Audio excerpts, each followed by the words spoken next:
ಜನವರಿ 9ರಂದು ಕರ್ನಾಟಕ ದಲಿತ ಸಂಘರ್ಷ ಸಮಿತಿಯ ರಾಜ್ಯ ಸಮಿತಿಯ ನೇತೃತ್ವದಲ್ಲಿ ವೈವಿಧ್ಯಮಯ ಕಾರ್ಯಕ್ರಮ.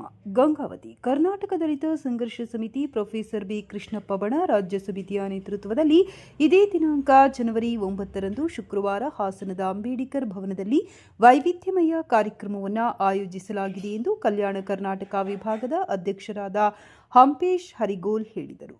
ರವಿವಾರದಂದು ಪತ್ರಿಕಾ ಬೋರ್ಡ್ನಲ್ಲಿ ಸುದ್ದಿಗೋಷ್ಠಿ ನಡೆಸಿ ಮಾತನಾಡಿ, ಡಿಸೆಂಬರ್ 6 ಬಾಬಾ ಸಾಹೇಬ್ ಅಂಬೇಡ್ಕರ್ ಅವರ 69ನೆಯ ಪರಿನಿಬ್ಬಾಣ ದಿನ, ಜನವರಿ 1 ಭೀಮಾ ಕೊರೆಂಗ ವಿಜಯೋತ್ಸವದ ವಿಜಯ ದಿನ ಹಾಗೂ ಮೀಸಲಾತಿಯಲ್ಲಿ ಕೆನೆಪದರ ಮತ್ತು ಖಾಸಗಿ ಕ್ಷೇತ್ರದಲ್ಲಿ ಮೀಸಲಾತಿ ಕುರಿತು ರಾಜ್ಯ ಮಟ್ಟದ ವಿಚಾರ ಸಂಕಿರಣವನ್ನು ರಾಜ್ಯ ಸಂಚಾಲಕರಾದ ಎಂ ಸೋಮಶೇಖರ್ ನೇತೃತ್ವದಲ್ಲಿ ಜರುಗಲಿದ್ದು, ಈ ಒಂದು ಸಮಾರಂಭದಲ್ಲಿ ರಾಜ್ಯ ಸಮಿತಿಯ ಸಂಘಟನಾ ಸಂಚಾಲಕರು, ರಾಜ್ಯ ಸಮಿತಿಯ ಸದಸ್ಯರು, ವಿಭಾಗೀಯ ಸಂಚಾಲಕರು, ಜಿಲ್ಲಾ ಸಂಚಾಲಕರು ಸೇರಿದಂತೆ ರಾಜ್ಯದ ನಾನಾ ಭಾಗಗಳ ತಾಲೂಕು ಸಮಿತಿಯ ಸಂಚಾಲಕರು ಹಾಗೂ ಸದಸ್ಯರು ಭಾಗವಹಿಸಿದ್ದಾರೆ ಎಂದು ತಿಳಿಸಿದ ಅವರು, ಕೊಪ್ಪಳ ಜಿಲ್ಲೆಯಿಂದ ಸುಮಾರು 250ಕ್ಕೂ ಅಧಿಕ ಪದಾಧಿಕಾರಿಗಳು ಭಾಗವಹಿಸರು ಎಂದು ಹೇಳಿದರು.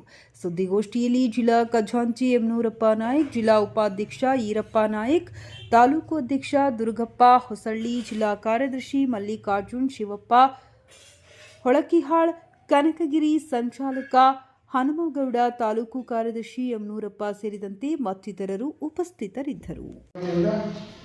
ಡಾಕ್ಟರ್ ಬಾಬಾ ಸಾಹೇಬ್ ಅಂಬೇಡ್ಕರ್ ಅವರ 69ನೇ ಪರಿನಿಬ್ಬಾಣ ಮತ್ತು ಭೀಮಾ ಕೊರೆಂಗ ವಿಜಯೋತ್ಸವವನ್ನು ಅಸ್ಪೃಶ್ಯತೆ ದಿನ, ವಿಜಯ ದಿನ ಎಂದು ಹಾಗೂ ಮೀಸಲಾತಿಯಲ್ಲಿ ಕೆನಪದರು ಮತ್ತು ಖಾಸಗಿ ಕ್ಷೇತ್ರದಲ್ಲಿ ಮೀಸಲಾತಿ ಬರುವಂತೆ ನಮ್ಮ ಕರ್ನಾಟಕ ದಲಿತ ಸಂಘರ್ಷ ಸಮಿತಿಯ ರಾಜ್ಯ ಸಂಚಾಲಕರಾದ ಎಂ ಸೋಮಶೇಖರ್ ಸರ್ ಅವರ ಒಂದು ನೇತೃತ್ವದಲ್ಲಿ ಹಾಸನದಲ್ಲಿ ಡಾಕ್ಟರ್ ಅಂಬೇಡ್ಕರ್ ಭವನದಲ್ಲಿ ಈ ಕಾರ್ಯಕ್ರಮ ಹಮ್ಮಿಕೊಂಡಿದ್ದು, ಈ ಕಾರ್ಯಕ್ರಮಕ್ಕೆ ನಮ್ಮ ಕಲ್ಯಾಣ ಕರ್ನಾಟಕ ವಿಭಾಗದಿಂದ 12 ಜಿಲ್ಲೆ ವತಿಯಿಂದ ನಮ್ಮ ದಲಿತ ಸಂಘರ್ಷ ಸಮಿತಿ ಜಿಲ್ಲಾ ಮತ್ತು ತಾಲೂಕಾ ಪದಾಧಿಕಾರಿಗಳು ಕರೆದುಕೊಂಡು ಈ ಕಾರ್ಯಕ್ರಮಕ್ಕೆ ಭಾಗವಹಿಸಲು ನಾನು ಪತ್ರಿಕಾ ಮಾಧ್ಯಮ ಮೂಲಕ ವಿನಂತಿಸಿಕೊಳ್ತೇನೆ.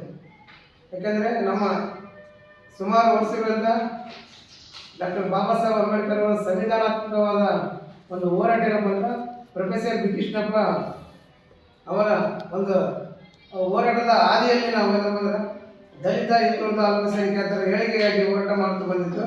ಅದರಲ್ಲಿ ವಿಶೇಷವಾಗಿ ನಮ್ಮ ಕರ್ನಾಟಕ ದಲಿತ ಸಂಘರ್ಷ ಸಮಿತಿ ಹೋರಾಟ ರೂಪಿಸುವಲ್ಲಿ ಏನಪ್ಪ ಅಂದ್ರೆ ದಿಟ್ಟ ಹೆಜ್ಜೆ ಇಟ್ಟಿದೆ. 45 ವರ್ಷಗಳ ಸತತವಾಗಿ ಹಗಲಿರುಳು ಹೋರಾಟ ಮಾಡುತ್ತಾ ಬಂದಿದ್ದು. ಈ ಹೋರಾಟಕ್ಕೆ ಒಳ ಮೀಸಲಾತಿ ಇವತ್ತು 45 ವರ್ಷಗಳಾದವು. 45 ವರ್ಷಗಳಿಂದ ನಮ್ಮ ಕರ್ನಾಟಕ ದಲಿತ ಸಂಘರ್ಷ ಸಮಿತಿ ಹುಟ್ಟಾಕಿತ್ತು. ಒಳ ಮೀಸಲಾತಿಯಲ್ಲಿ ಒಳ ಮೀಸಲಾತಿ ಜಾರಿ ಮಾಡಬೇಕು ಮತ್ತು ಖಾಸಗಿ ಕ್ಷೇತ್ರದಲ್ಲಿ ಈ ಒಳ ಮೀಸಲಾತಿ ಜಾರಿ ಮಾಡಬೇಕಂತ ಸತತವಾಗಿ ನಮ್ಮ ಕರ್ನಾಟಕ ದಲಿತ ಸಂಘರ್ಷ ಸಮಿತಿ ಹೋರಾಟ ಮಾಡ್ತಾ ಬಂದಿದೆ. ಅದರ ಜೊತೆಯಲ್ಲಿ ನಮ್ಮ ಕರ್ನಾಟಕ ದಲಿತ ಸಂಘರ್ಷ ಸಮಿತಿ ಇರ್ತಕ್ಕಂಥ ಕೆಲವು ಒಳ ಮೀಸಲಾತಿ ಏನಪ್ಪ ಅಂದ್ರೆ ಒಳ ಮೀಸಲಾತಿಯಲ್ಲಿ ಕೆಲವು ಲಂಬಾಣಿ ಗೋವಿಗಳು ಏನಪ್ಪ ಅಂದ್ರೆ ಹೋರಾಟ ಮಾಡಕ್ಕೆ ಬರ್ತಾ ಇಲ್ಲ. ಖಾಸಗಿ ಕ್ಷೇತ್ರದಲ್ಲಿ ಕೇವಲ ಮತ್ತು ನಮ್ಮ ದಲಿತ ಸಂಘರ್ಷ ಸಮಿತಿ ಹೋರಾಟ ಬಿಟ್ಟು ಲಂಬಾಣಿ ಗೋವಿ ಇನ್ನಿತರ ಜನಾಂಗದ ಸಮಾಜಗಳು ಏನಪ್ಪ ಅಂದ್ರೆ ಖಾಸಗಿ ಕ್ಷೇತ್ರದಲ್ಲಿ ಹೋರಾಟ ಮಾಡಬೇಕು ಬರಲ್ಲ. ಅಷ್ಟೇ ಮೀಸಲಾತಿ ಅಷ್ಟೇ ಬೇಕು. ಅದು ಹೊರತುಪಡಿಸಿ ಯಾವುದೇ ಥರದ ಏನಪ್ಪ ಅಂದ್ರೆ ಹೋರಾಟಕ್ಕೆ ಗಮನ ಇಲ್ಲ. ಇವತ್ತು ಸತತವಾಗಿ ನಮ್ಮ ಕರ್ನಾಟಕ ದಲಿತ ಸಂಘರ್ಷ ಸಮಿತಿ ಹೋರಾಟ ಏನಪ್ಪ ಅಂದ್ರೆ ಎಲ್ಲ ಜಾತಿಗಳಿಗೆ ಅವರವರ ಜಾತಿಗಳಿಗೆ ಅನುಗುಣವಾಗಿ ಮೀಸಲಾತಿ ಕೊಡಬೇಕು. ರಾಜ್ಯ ಸರ್ಕಾರ ಮತ್ತು ಕೇಂದ್ರ ಸರ್ಕಾರಕ್ಕೆ ಮನವಿ ಮಾಡೋದ್ರ ಮೂಲಕ ನಮ್ಮ ಹೋರಾಟ ಆಗಲಿಗಳು ಇವತ್ತು ಶ್ರಮಿಸುತ್ತೆ ಅಂತ ಹೇಳುತ್ತಾ ನಾನು ಬಯಸುತ್ತೇನೆ. ಸಂಖ್ಯೆ ನಾವು ಕಾರ್ಯಕ್ರಮಕ್ಕೆ ಭಾಗವಹಿಸಿ ವಿದ್ಯಾವಂತರು ಮತ್ತು ಇರ್ತಕ್ಕಂಥ ನಮ್ಮ ಒಳ ಮೀಸಲಾತಿಗೆ ತಕ್ಕಂಥ ವಿಚಾರ ಪ್ರೊಫೆಸರ್ಗಳು ಆ ಕಾರ್ಯಕ್ರಮಕ್ಕೆ ಭಾಗವಹಿಸಿದ್ದಾರೆ.